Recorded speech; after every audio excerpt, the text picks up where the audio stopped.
हमारे टॉपिक का नाम है magnetic field due to a current carrying solenoid. तो सबसे पहले हम बात करते हैं कि व्हाट इज़ अ सॉलिनॉइड।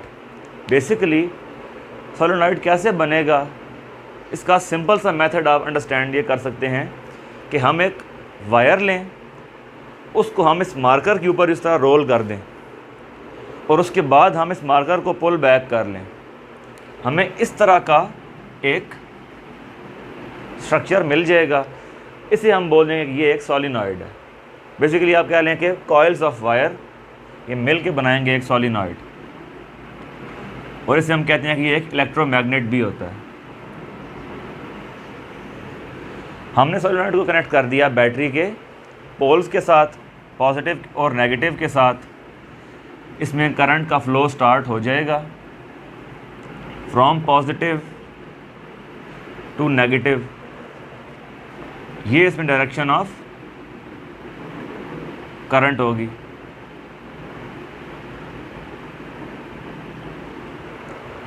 अब आपको याद होगा कि हमने एक केस डिस्कस किया था जिसमें हमने फाइंड किया था कि E due to two oppositely charge metal plates. उसमें हमने ये अज्यूम किया था कि ये जो वॉल्स हैं इनके बीच में हमने AC को प्लेस किया हुआ है। हम उसी तरह की एग्जांपल को इसके लिए भी रिलेट करेंगे, जिसमें हमने ये सॉलिनॉइड लिया और इसके बीच में हमने ये एक रेक्टेंगुलर लूप प्लेस कर दिया। इसे हम नाम दे देते हैं A, B, C and D। इसे हम कह देंगे लेंथ है L1, L2, L3 and L4। अब हमने बताना है कि इस लूप के अंदर जो मैग्नेटिक फील्ड है ड्यू टू दिस सॉलिनॉइड ये क्या होगी। इसके लिए हम यूज़ करेंगे एम्पेयर्स लॉ को। उसका फार्मूला हमारे पास था B dot delta L is equal to mu not I। अब देखें B डॉट डेल्टा L का मतलब क्या है कि ये कॉस थीटा है, यानी BL कॉस थीटा। अगर हम इसको इस लेंथ के लिए लें तो ये क्या बनेगा, हम total B dot delta L जो है हम ये फाइंड आउट करना चाह रहे हैं, या सिंपल आप कह लें कि हम BL फाइंड करना चाह रहे हैं। ये क्या होगा, B डॉट डेल्टा L1 इसके लिए, फिर इस लेंथ के लिए प्लस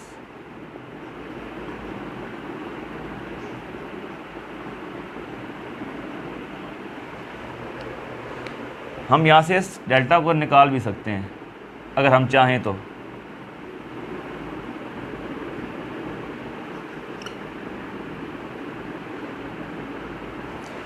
अब देखें, अगर हम इसको एज्यूम करें तो ये क्या बनेगा, BL1 cos थीटा। इसका मतलब क्या है कि ये प्योरली हॉरिजॉन्टल है। इसका एंगल क्या बन रहा है, 0 डिग्री। यानी मैग्नेटिक फील्ड और लेंथ का आपस का जो एंगल है हम ये कह सकते हैं ये बन रहा है 0 डिग्री। ये बन जाएगा BL1। ये जो है ये क्या है, ये परपेंडिकुलर है, तो cos 90 इज़ इक्वल टू 0। ये लेंथ हमने नेगेट कर दी, ये भी परपेंडिकुलर है, नेगेट कर दी, because cos 90 is equal to 0 हो जाएगा।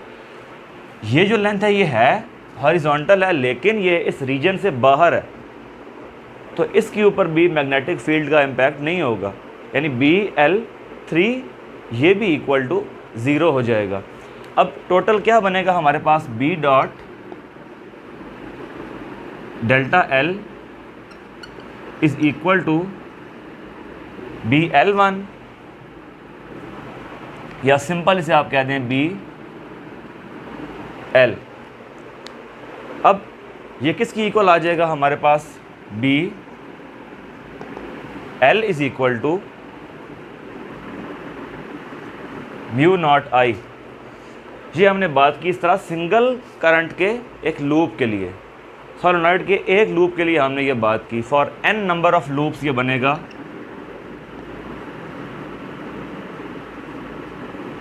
हम अगर इस लेंथ को डिवाइड कर दें ला के इधर, तो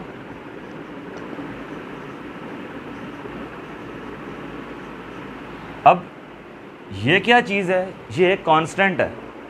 इसे हमने क्या नाम दिया, number of turns per unit length. तो इसे हम कह देंगे n is equal to n by L, number of turns per unit length या number of turns per metre length of a wire. तो हम ओवरऑल इसे ये कह सकते हैं n म्यू नॉट आई। ये हमारे पास आ गया magnetic field due to a current carrying solenoid. Formula क्या बनेगा इसका, n म्यू नॉट आई, और ये n क्या है, number of turns per unit length.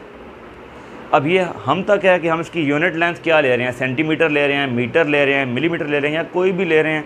यहाँ इसकी आ जाएगी पर यूनिट लेंथ, और उस यूनिट लेंथ में कितने इसके टर्न्स होंगे, ये बन जाएगा स्मॉल n कांस्टेंट।